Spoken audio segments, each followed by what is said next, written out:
Well, welcome back to New York Sports Wicker Media. I am Watu K99, your party host. And on today's edition, we're going to talk about Zach Wilson, Mystery Zachary Capono Wilson, New York Jets starting quarterback, the player that's on every Jets fan's mind. Some people believe in him. Some people are already looking at the apparently very good quarterback class that's going to be coming out in the 2023 NFL Draft. Well, I am on the side of Zach Wilson being a potentially very, very good quarterback, but still kind of like that moldable piece of clay who needs to be shaped and formed just right. So, looking into this season, I wanted to talk about a couple of areas where I think Zach Wilson can make a realistic improvement in his game. And as we all know, better Zach means a better Jets record. And at the end of the day, it's all about getting the wins. Because after all these draft picks, after all this cap space, after all these free agent signings, after Flight 2022, it doesn't mean a whole heck of a lot if the Jets aren't winning a few more games this season.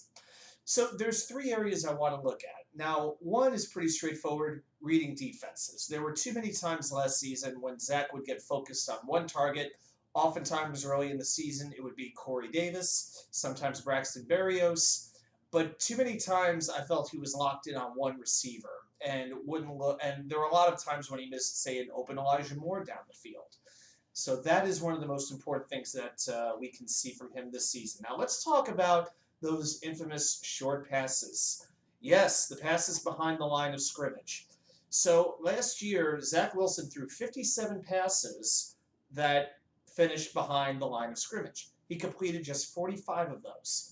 That does not count spikes, knockdowns, throwaways, things like that. These are actual passes that he attempted to complete, and only 45 of the 57 were caught. That is the third most. Those 12 incompletions are the third most in the league last year, behind Ryan Tannehill and Ben Roethlisberger. By the way, Wilson threw only 57 of those passes. Roethlisberger threw 102. Tannehill threw 84. And so that is one of the most important things that we could see is him not overthinking those short passes, because when you miss a pass like that, it really disrupts the rhythm of your offense. And this is an offense that is all about rhythm, setting a pace. One play leads to the next. It's not like one play, okay, this didn't work, let's go to that play.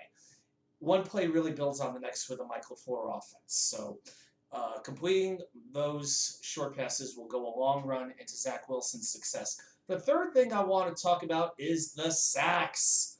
Yeah, I feel like there's not a lot of people who talk about the sacks and just how beat up he was last season. In 2021, Zach Wilson was sacked 44 times. 44. And he only played in 13 games because he missed 4 games due to injury. So that 44 is the third most in the league, even though he missed several games. And he ranked only 28th in pass attempts with 383. So if you look at the sack rate, Zach was sacked on 10%. Think about it. Basically a little under 10%, a little over 10% actually. It's between about 10 and 10.3 or 10.4%. He was sacked on his attempted passes.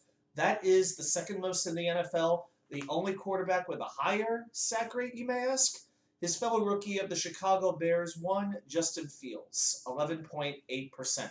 Now, do we put some of that on the offensive line? We very well could.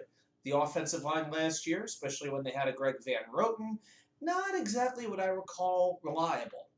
But a lot of those guys, especially Morgan Moses, a much better run blocker in my opinion than a pass blocker. I think Morgan Moses was a tremendous liability in pass coverage.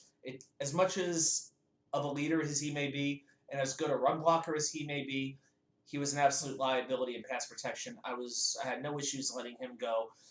When you replace LDT with Laken Tomlinson, granted you're switching guard positions, that can only help matters, because as good as Tomlinson is in the run game, he's just as good in defense according to PFF. I know it's PFF, but it's hard to really judge an offensive line too many other ways. So, and then if you can throw in Becton and Fant at your tackle positions, you are just that much stronger. I think another big reason for those sacks was that Zach Wilson had a tendency to hold on to the ball. So another part of his improvement is knowing when to throw the ball away.